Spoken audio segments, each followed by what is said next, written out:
Some tips on building a successful brand for the long term. Number 1, sourcing is everything. It's how you will save time and money. Making sure your prices are steady, you know what you're buying, and it's consistent from your supplier. Number 2, pricing. It's really important to have affordable pricing. What we've learned in the last couple of years of being in the retail space is that the sweet zone is under $35. Especially in the thrift community, people are really price sensitive.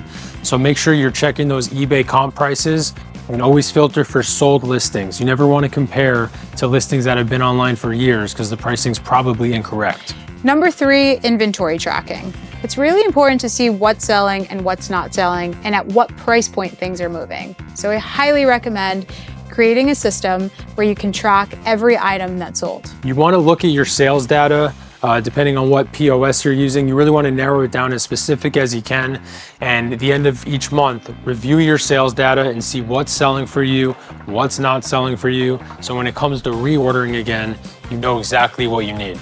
Number 4, marketing is really important. So use the tools that are free and easy for you to use. Definitely make sure you're utilizing all available platforms. Make sure you have a Google business listing, taking advantage of all social media, mainly Instagram and TikTok. You also need to focus on reviews, in-person reviews, and your reputation within the community. When it comes to branding yourself, just be consistent.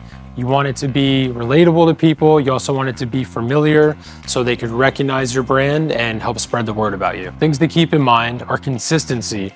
So when people find you, they understand clearly what you're selling and what your brand's about. Also, be open to collaborating with local small businesses to share each other's audiences. Number 5, merchandising. You now have customers in your store and you want to make sure that they walk out with something. So you want to make sure your items are steamed and nicely presented.